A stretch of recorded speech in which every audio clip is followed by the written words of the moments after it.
Prepare-se para um mergulho profundo, porque hoje a gente vai explorar trechos da obra Friend Domena, do Nick Land.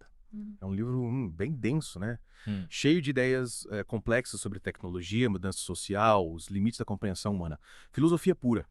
Mas prometo que a gente vai desvendar tudo de um jeito interessante e fácil de entender.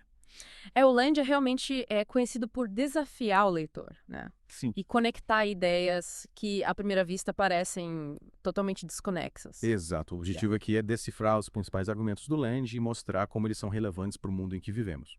Se preparem para alguns momentos eureka, porque vocês podem se surpreender com a atualidade do pensamento dele. Para começar, me chamou a atenção a crítica que ele faz a Kant, colocando o filósofo como uma mistura de santo com burguês. Essa é uma interpretação bem interessante. O Land sugere que a ênfase de Kant na razão e no autocontrole, como no imperativo categórico, se alinha com a mentalidade necessária para o funcionamento do sistema capitalista. E ele vai além, conectando o sublime kantiano, aquele sentimento de admiração e terror diante de algo imenso e avassalador, a escala colossal do mundo moderno. É como se a gente estivesse no meio de uma metrópole, cercado por arranha-céus gigantescos, ou observando as flutuações frenéticas da bolsa de valores. Exatamente. São experiências que nos provocam uma mistura de euforia e insignificância. E o ponto central do argumento Land é que a pureza da razão kantiana, essa rejeição à experiência vivida em sua totalidade, abre caminho para a abstração presente nas trocas de mercado. É como se estivesse dizendo, olha, a forma como pensamos, moldada por Kant, pode estar alimentando a máquina capitalista. Nossa, essa é forte. É como se o mercado financeiro, com seus números de transações abstratas, fosse um reflexo dessa busca pela pureza racional, totalmente desconectado da vida real. E o Land destaca os perigos, né, desse tipo de pensamento. Essa desconexão com o mundo real pode levar à priorização de sistemas abstratos em detrimento das necessidades e experiências humanas. Com certeza. E é algo para se refletir. E aí o Render contrasta esse mundo do trabalho humano e da troca controlada com o que ele chama de animalidade. Mas calma, ele não está falando de ser primitivo. Não, não. Na verdade, ele vê a animalidade como um espaço de síntese imprevisível e incontrolável. Um reino de potencial bruto e possibilidades inexploradas. É como um território selvagem, onde a verdadeira exploração e descoberta acontecem fora do que a gente já conhece. Essa parte me fez pensar bastante. O que significa se aventurar nesse espaço imprevisível em nossas vidas? Onde encontramos essa selvageria? Me diz o que você acha. Olha, pode ser através de atividades criativas, explorando novas ideias, ou até mesmo desafiando nossas próprias crenças e zonas de conforto. É sobre abraçar o desconhecido e se permitir ser transformado por ele. É um chamado para romper com as amarras do conhecido e mergulhar de cabeça no mundo caótico e estimulante do desconhecido. E essa ideia se conecta com a crítica do Land ao pensamento dualista, essa tendência de enxergar o mundo em termos de oposições binárias, como o bem-mal de à noite. Ele argumenta que esse tipo de pensamento limita a nossa compreensão da verdadeira diferença, como se a gente tentasse encaixar a complexidade do mundo em caixinhas pré-definidas. É como rotular algo simplesmente como bom ou mal, né? Ignorando as nuances e contradições inerentes a cada situação. Mas como a gente pode ir além dessa forma simplista de pensar? Essa é a questão, né? Como a gente pode abraçar a complexidade do mundo em uma era de mudanças tecnológicas tão aceleradas. O Land nos convida a essa reflexão. Legal. E para ilustrar essa busca por romper com as estruturas rígidas, ele analisa a obra do poeta Geoff Trackle, focando na desconstrução da linguagem e nos limites da representação. A poesia do Trackle é rica em imagens evocativas, né? A noite, a lua, a figura da irmã. Essas imagens sugerem uma fuga da ordem da casa paterna para o desconhecido. Um reino além da linguagem e do significado fixo. É como entrar em um sonho, né? Onde a lógica e a racionalidade se dissolvem e a gente é deixado com sentimentos e sensações puras. Essa análise, para mim, é um gancho para outro ponto interessante do Lanyon, a comparação entre pratos e replicantes. Uma combinação inusitada, não é? Mas acredite ao método por trás dessa aparente loucura. Ele se concentra nos ratos por causa da proliferação desenfreada e da resistência à categorização e controle. Eles são como o símbolo máximo do caos e da energia incontrolável, constantemente minando nossas tentativas de impor ordem. É como se os ratos representassem a animalidade que o Land descreve. Essa força que desafia a nossa compreensão e controle. Exato. E ele conecta essa ideia aos replicantes do filme Blade Runner, que por sua vez borram as linhas entre humano e máquina, desafiando a nossa definição do que significa ser humano. É como se ele estivesse nos perguntando, será que a gente já está se tornando algo novo, algo menos previsível à medida que a tecnologia avança? Essa é uma pergunta que nos assombra cada vez mais, principalmente com os avanços da inteligência artificial, da engenharia genética e de outras tecnologias que evoluem em ritmo acelerado. O que você acha disso? Olha, O trabalho do Land nos leva a questionar as suposições que muitas vezes a gente toma como certas sobre a estabilidade de nossos sistemas sociais e econômicos. Ele nos convida a confrontar o desconhecido com curiosidade e uma dose saudável de ceticismo. E por falar em sistemas que desafiam o controle, chegamos a outra ideia central do Lunt. A descrição do capitalismo não como um sistema estável, mas como uma força de decodificação constante. Ele argumenta que o capitalismo é impulsionado por uma lógica implacável de decodificação, um processo de imanentização, onde tudo se torna achatado e reduzido aos seus elementos mais básicos. Me explica melhor essa ideia de imanentização. A imanentização, no contexto do Land, se refere a um processo de horizontalização do ser, sabe? Imagine o capitalismo como uma máquina que dissolve hierarquias, códigos, valores, tudo que tenta impor uma ordem transcendental. Ele reduz tudo à sua essência material, por assim dizer, operando num plano de pura imanência. Então, o capitalismo não está só produzindo e consumindo bens, mas promovendo uma transformação muito mais profunda. É como se ele estivesse constantemente removendo as camadas de significado e complexidade que a gente construiu ao longo do tempo. Exatamente. E para o Lange, esse processo se intensifica com o avanço da tecnologia. Ele vê uma convergência entre capitalismo e tecnologia, cada um impulsionando o outro em direção a um ponto de singularidade. E o que acontece nesse ponto de singularidade? O que o Land prevê? É aí que as coisas ficam realmente interessantes e um tanto perturbadoras. Ele sugere que, nesse ponto, o humano, como a gente o compreende atualmente, pode deixar de existir. Então a gente está falando de uma transformação completa, uma transcendência do humano. Que mistério! Vamos desvendar isso na próxima parte do nosso mergulho. E aí, prontos para voltar para as profundezas do Fayed Domena. A gente parou naquela ideia de singularidade onde o ser humano, como conhecemos, pode deixar de existir. Me explica melhor como o Land imagina essa transformação. O Land descreve um processo de desterritorialização, onde a inteligência escapa dos limites do corpo humano e se difunde numa vasta rede interconectada.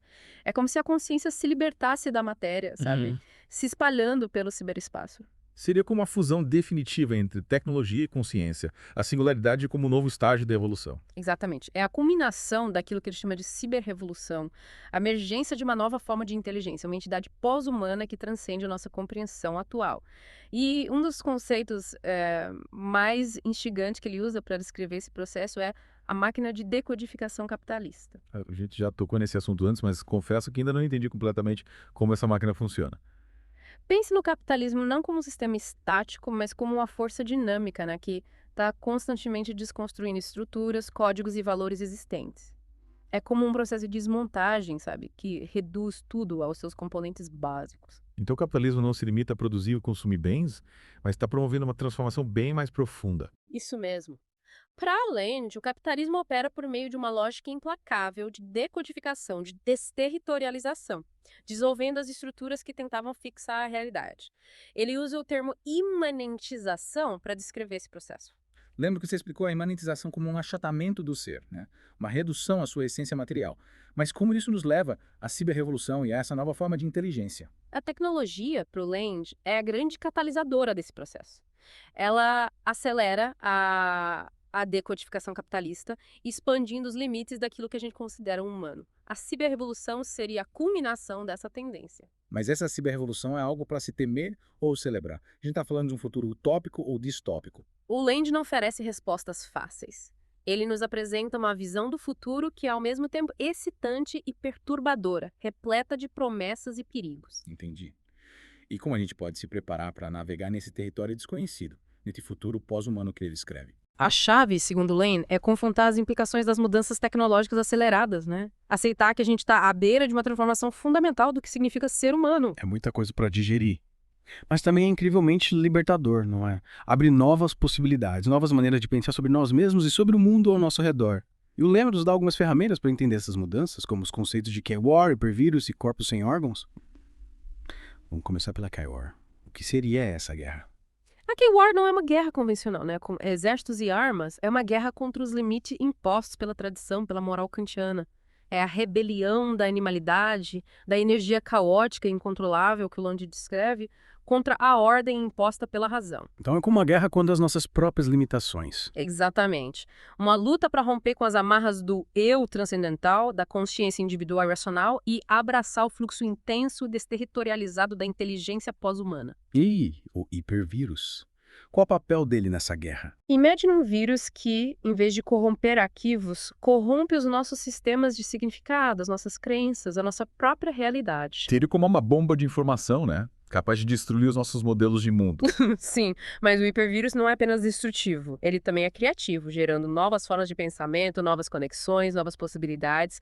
É como um catalisador da ciberrevolução. E o corpo sem órgãos, onde ele se encaixa em tudo isso. O corpo sem órgãos é um conceito complexo, mas a gente pode entendê-lo como uma metáfora para a desterritorialização do ser humano. É a superação da forma fixa, da identidade rígida, em direção a uma existência fluida e adaptável.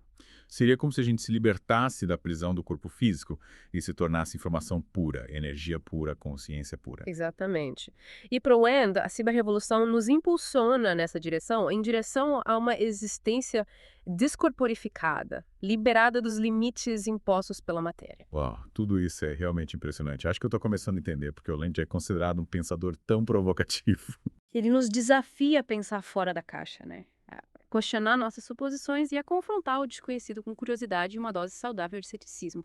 E isso é essencial em uma era de transformações tão aceleradas como a nossa. Concordo plenamente. E para os nossos ouvintes que estão fascinados por essas ideias, o que você recomenda como próximo passo? O próximo passo é continuar explorando a obra do Land, né? Mergulhar nos seus textos, se deixar desafiar por suas ideias e, o mais importante, não ter medo de pensar diferente, questionar os dogmas, de imaginar novos futuros. É isso aí. E para quem quer se aprofundar ainda mais na ciberrevolução e nas suas implicações para o futuro da humanidade, não percam a próxima parte do nosso mergulho. Até lá. De volta ao nosso mergulho profundo no Fém de Númenor. Já exploramos tanta coisa, a crítica do Landa Kant, a ideia de animalidade, a desconstrução da linguagem, a máquina de decodificação capitalista e até a Kawar e Peppervírus e o corpo sem órgãos. Nossa, quanta coisa. Mas ainda tem mais, né?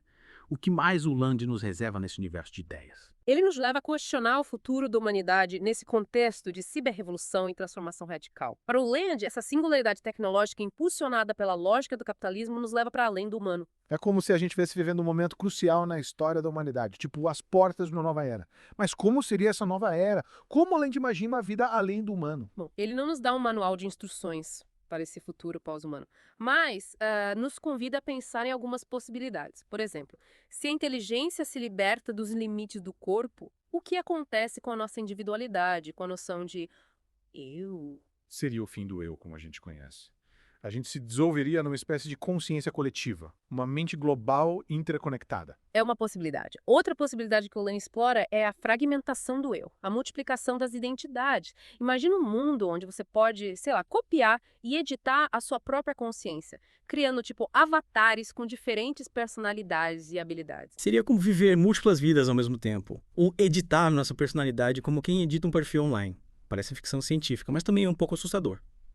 O Land não está prevendo o futuro, mas nos provocando a pensar nas implicações dessas transformações. E para ele, o mais importante não é resistir à mudança, mas abraçá-la, sabe? Com coragem e criatividade. Essa ideia de abraçar a mudança é fundamental, né? Em vez de lutar contra a maré, o Land nos convida a surfar na onda da ciberrevolução, a explorar as novas possibilidades que se abrem pra gente. É isso aí.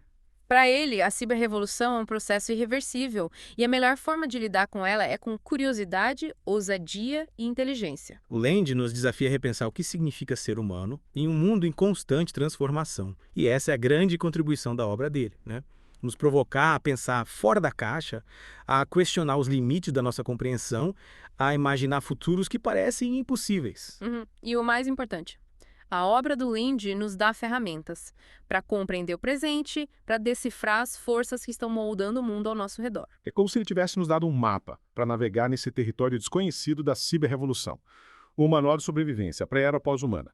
E para encerrar o nosso mergulho, gostaria de agradecer sua participação e deixar uma mensagem para os nossos ouvintes. O que você diria para quem quer continuar explorando essas ideias, para quem quer se aprofundar no pensamento do Land? Eu diria, não tenha medo de se aventurar, de desafiar suas próprias crenças, de expandir os limites da sua imaginação. O mundo está mudando numa velocidade vertiginosa e a gente precisa de mentes abertas e criativas para compreender e moldar esse novo mundo. É isso aí. E com essa mensagem inspiradora, a gente encerra o nosso mergulho no Fém de Númenor. Esperamos que vocês tenham apreciado a viagem. Continuem curiosos, continuem explorando, continuem mergulhando. Até a próxima.